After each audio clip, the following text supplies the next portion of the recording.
नमस्कार साथियों, स्वागत है आपका हमारे YouTube चैनल में। तो आज से शुरू कर रहे हैं हम बिहार बोर्ड कक्षा 5 का गणित। तो हमारा पहला अध्याय जो है वो है संख्याओं का मेला। इसका अध्ययन हम इस वीडियो में करेंगे। यहाँ कह रहा है क्या आप 3, 4 और 5 की सहायता से 3 अंकों की संख्याएं बना सकते हैं? अगर हाँ तो कितनी? तो यहाँ लिखा हुआ है 3, 4, 5। इससे जो संख्या संभव हो सकती है, बन सकती है, वो यहाँ बनाएंगे।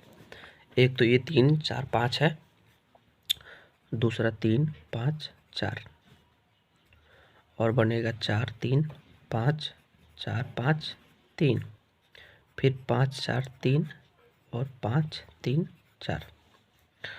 ये इतनी संख्या बन सकती है, इसके अलावा और कोई संख्या नहीं बन सकती है। इसमें कह रहा है इसके बाद कि इनमें सबसे बड़ी संख्या, तो बड़ी संख्या क्या है? तो इनमें से सबसे बड़ी संख्या जो होगी वो, चूँकि ये 300 है, ये भी 300 है, ये 400 है, ये 400 है और यहाँ 500 और 500। तो सबसे बड़ा जो है वो इकाई दहाई सैकड़ा से हम लोग तय करते हैं। सैकड़ा के बाद दहाई स्थान और उसके बाद इकाई स्थान।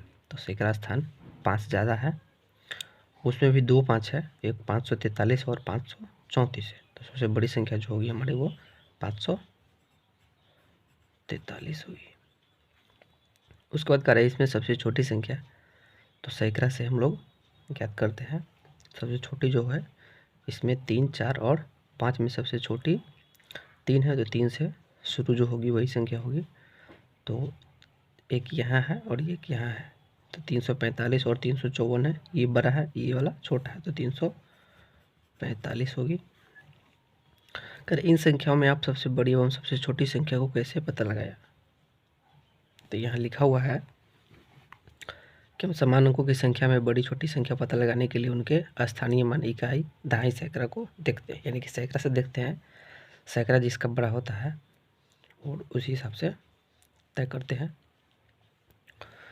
तो आगे बढ़ते हैं।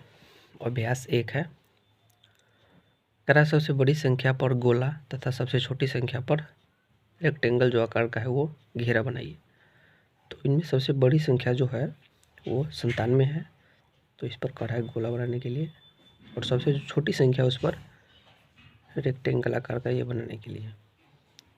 दूसरा नंबर में इसमें आसानी से पता लगा सकते हैं कि सबसे बड़ी संख्या कौन है। तो सबसे बड़ी संख्या 110 है, सॉरी इसमें गोला लगाना था, और सबसे छोटी संख्या ये 11 है। इसमें सबसे बड़ी संख्या जो है वो 645 है और सबसे छोटी संख्या जो है वो 456 है। इसमें देखेंगे इसमें सबसे बड़ी संख्या 907 और सबसे छोटी संख्या जो है वो 709 है। नीचे वाले में सबसे बड़ी संख्या 44 है और सबसे छोटी संख्या 24 है। पढ़ते हैं नेक्स्ट पेज में। दूसरा नंबर है, गिन तारे के अनुसार संख्या पूरी कीजिए। इसमें सैकड़ा दहाई इकाई है, वो इसमें फिल करना है यहाँ से देखकर, और यहाँ पूरी संख्या लिख देना है। जैसे कि इसमें है सैकड़ा 1, 2, 3, तो यहाँ सैकड़ा के स्थान पर 3 और दहाई के स्थान पर 1, 2, 3, 4, 5, तो 5, और इकाई के स्थान पर 1, 2, 3, 4 है तो 4, और ये टोटल संख्या मिलकर हो गया 354, 354। तो इसी प्रकार से नीचे वाला देखेंगे दूसरा नंबर, सैकड़ा का स्थान पर है 1, 2, 3, 4, 5, तो 5 सैकड़ा, और दहाई के स्थान पर है 2 और इकाई के स्थान पर है 1, तो जो हमारा संख्या बना वो 521 बना। नीचे वाला में है सैकड़ा के स्थान पर 1, 2, 3, 4, 5, 6, 7, और दहाई के स्थान पर है 1, 2, 3, 4, 5, 6, और इकाई के स्थान पर 1, 2, 3, 4, 5, 6, 7, 8, 9। तो ये हमारा संख्या पूरा हुआ। तीसरा नंबर क्वेश्चन है, 4 और 6 से 3 अंकों की सभी संख्या बनाइए। आप अंकों को दोहरा सकते हैं। 4 और 6 ये 2 ही संख्या इसमें लिखा हुआ है और ये कह रहा है 3 अंकों की सभी संख्या बनाइए। तो हमें 3 संख्या चाहिए, एक नहीं है तो हम 0 लिख लेंगे। तो 0 4 6 0 6 4। अब 4 0 6 और 4 6 0। अब 6 0 4 और 6 4 0। यही बन सकती हैं 4 और 6 से 3 अंकों की सभी संख्या है, जिसमें तीसरा संख्या हम 0 ले लिए हैं। इसमें कह रहा है सबसे बड़ी संख्या क्या है, तो सबसे बड़ी संख्या वो 640 है। फिर कह रहा है इन संख्याओं को घटते क्रम यानी कि अवरोही क्रम में लिखे घटते क्रम में तो सबसे बड़ा।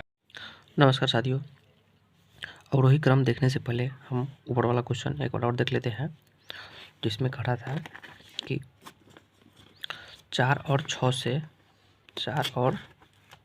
6 से 3 अंकों की सभी संख्याएं बनाइए, आप अंकों को दोहरा सकते हैं। तो यहाँ देखेंगे उसी क्वेश्चन को फिर से, वहाँ एक शून्य हम ले ली थी अलग से संख्या, लेकिन कह रहा है कि आप अंकों को दोहरा सकते हैं।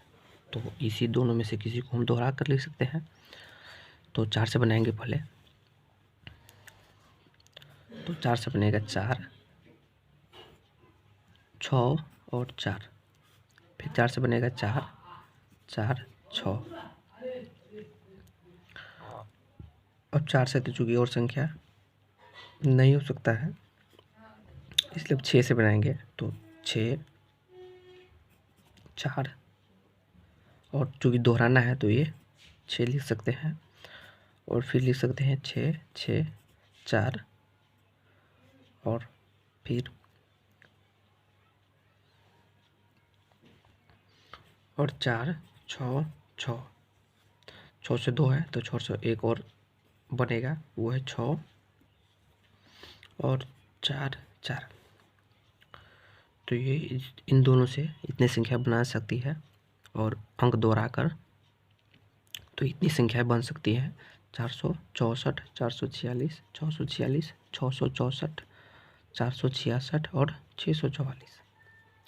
आप कह रहा है किताब में जैसे कि इन संख्याओं को घटते क्रम यानी कि अवरोही क्रम में लिखिए। तो यहाँ लिखेंगे अवरोही क्रम,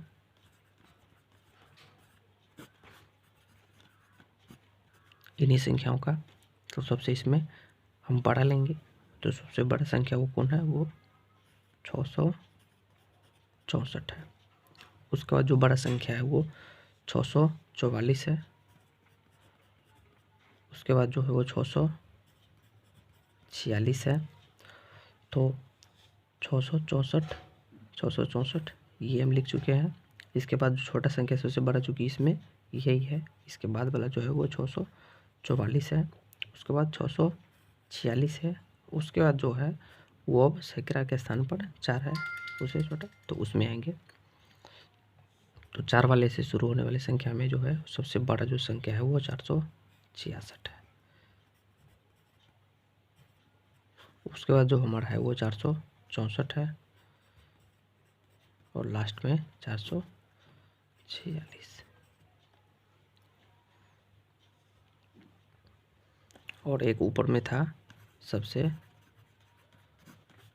बड़ी संख्या जो कि हमारा 664। तो अगला देखते हैं क्वेश्चन हमारा क्या कर रहा है।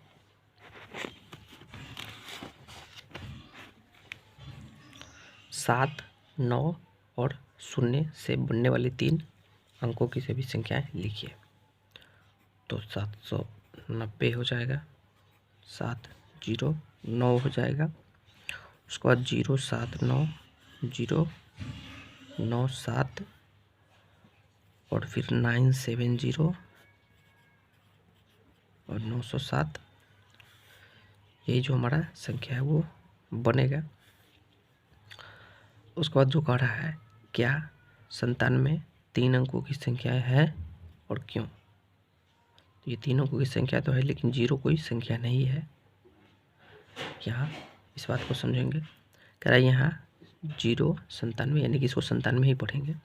3 अंकों की संख्या नहीं है, क्योंकि किसी भी संख्या में बाईं ओर सबसे बड़े स्थान पर शून्य लगाने से उनके मान में कोई अंतर नहीं आता है। इसे 97 ही पढ़ा जाने की, इसको 97 ही पढ़ेंगे। जैसे कि कोई भी बड़ी संख्या है, इसकी यहाँ बाईं ओर में 0 लगा देने से इसके मान में कोई परिवर्तन नहीं होगा, ये 720 ही रहेगा। जैसे 10 लिखा हुआ है, उसके पीछे यहाँ इधर बाईं ओर 0 लगा देंगे तो इसके मान में कोई परिवर्तन नहीं होगा, ये 10 ही रहेगा। तो ये यही है, ये तीनों कोई संख्या नहीं है, इसको 97 ही पढ़ेंगे। तो चलते हैं अगले क्वेश्चन में। 5 नंबर में कटा है कि मैं 2 अंकों की संख्या हूँ जिसके इकाई और दहाई के अंक समान है, बताइए। मैं 2 अंकों की संख्या हूँ, 2 अंकों की संख्या है, करा जिसके इकाई और दहाई के अंक समान है, तो बताइए 1 नंबर में वो कौन सी संख्या हो सकती हो। इकाई और दहाई के अंक दोनों समान है, तो वो 44 भी हो सकता है, 33 भी हो सकता है, 11 भी हो सकता है, 22 भी हो सकता है, 66 भी हो सकता है, 77 भी हो सकता है, 88 भी हो सकता है और 99 भी हो सकता है। ये सभी संख्या है जिनके इकाई और दहाई के अंक दोनों समान है। दूसरा नंबर में है मेरे इकाई तथा दहाई के अंकों का योगफल 8 है, तो मैं कौन सी संख्या हो सकती है। इकाई और दहाई, इन दोनों के जो अंक है उन दोनों का योगफल यानी कि जोड़ 8 होगा, तो वो कौन सी संख्या होगा, तो वो हो जाएगा 44। इकाई अंक भी 4 है, दहाई अंक भी 4 है, और इस दोनों का योगफल यानी कि 4 और 4 को जोड़ेंगे तो 8 हमारा होगा, तो ये हमारा आंसर होगा इसका 44 हो जाएगा। तीसरा नंबर में है कह रहे मेरी इकाई तथा दहाई के अंकों का गुणनफल 9 है, मैं कौन सी संख्या हूँ। इकाई और दहाई के अंकों का गुणनफल 9 यानी कि इकाई जो है और दहाई के अंकों का गुणनफल यानी कि गुणा करने पर वो 9 हो जाएगा, तो वो कौन सी संख्या होगी, तो वो संख्या हो जाएगी 33। इकाई अंक और दहाई अंक इस दोनों का गुणनफल हो जो वो 3 तिया 9 हो जाएगा, तो वो संख्या 33 हो जाएगी। यही तीसरा नंबर का आंसर होगा। 6 नंबर में है कि मैं 40 से बड़ी और 60 से छोटी संख्या हूँ, मेरे इकाई अंक का दहाई अंक के अंक से दुगुना है, बताइए मैं कौन सी संख्या हूँ। फिर से पढ़ते हैं कि मैं 40 से बड़ी और 60 से छोटी संख्या हूँ, मेरे इकाई का अंक दहाई के अंक से दुगुना है। इकाई का जो अंक है, इकाई लिख देते हैं दहाई, इकाई का अंक यानी कि जो यहाँ जो अंक होगा वो दहाई के अंक के 2 गुना होगा, तो ऐसी कौन सी संख्या है, तो ऐसी संख्या हो जाएगी यहाँ लिख देते हैं 4 और 8। इकाई अंक का दहाई अंक के 2 गुना है यानी कि इसका 2 गुना है 8, तो यही 48 होगा वो संख्या। अगला 7 नंबर, ऐसी संख्या लिखिए जिसके 1000 का अंक 8, दहाई का अंक 4 और इकाई का अंक 2 है। बहुत ही अच्छा क्वेश्चन है, देखेंगे। इकाई दहाई सैकड़ा, चूँकि 1000 का गड़ा है 8 है, तो सैकड़ा भी लेंगे और 1000 भी लेंगे। ऐसी संख्या लिखिए जिसके 1000 का अंक 8, 1000 का अंक 8 है, उसके बाद दहाई का अंक, ये सैकड़ा नहीं दिया हुआ है तो यहाँ 0 लिखेंगे, दहाई का अंक 4 और इकाई का अंक 2 है, तो वो संख्या हो जाएगी 8042। 8वां नंबर क्वेश्चन है 375 में इकाई और दहाई के अंकों को आपस में बदल दे तो कौन सी संख्या मिलेगी, दोनों संख्याओं का अंतर क्या होगा। इसको कॉपी पर देखते हैं। यहाँ वही क्वेश्चन है 375 में इकाई और दहाई के अंकों का आपस में बदल दे तो कौन सी संख्या मिलेगी, दोनों संख्याओं का अंतर क्या होगा। 375 है, इसमें इकाई अंक ये है, दहाई ये है और सैकड़ा ये है। आपसे कहा जा रहा है कि इकाई और दहाई के अंकों को आपस में बदल देने की, इस दोनों को आपस में बदल देंगे तो क्या होगा। तो 3 इकाई के स्थान पर जो है वो इसको यहाँ रख देंगे और दहाई को इधर ले जाएंगे, तो जो हमारा संख्या है वो मिलेगा 357 वो संख्या मिलेगी। और कड़ा दोनों संख्याओं का अंतर क्या होगा, तो 375 में से जो हमें संख्या प्राप्त हुआ है नई संख्या बदलने से वो 357 है। इस दोनों का अंतर मतलब घटाव होता है, तो करेंगे तो 15 में 7 गए तो 8 और ये बच गया 6 में से 5 गए थे 1 और ये 0, यानी कि हमें 18 का अंतर मिलेगा। पढ़ते हैं अगला क्वेश्चन। 400 से 500 के बीच की ऐसी संख्या लिखी जिसके इकाई का अंक 3 और दहाई का अंक 5 हो। इकाई का अंक 3 और दहाई का अंक 5 हो, वो 400 से 500 के बीच में होना चाहिए, तो ये 453 होगा। ये एक संख्या होगा। 10 नंबर में है, मैं 2 अंकों की संख्या हूँ, मेरे अंकों का योगफल 7 है। बताइए मैं कौन कौन सी संख्या हूँ। 2 अंकों की संख्या है, मेरे अंकों का योगफल 7 है, तो 1 6 ये भी हो सकता है, 3 4 यानी कि 3 4 7 अंकों का योगफल 7 का रहा है, तो ये भी हो सकता है। 5 2 7 ये भी हो सकता है, 6 1 7 ये भी हो सकता है, ये भी हो सकता है,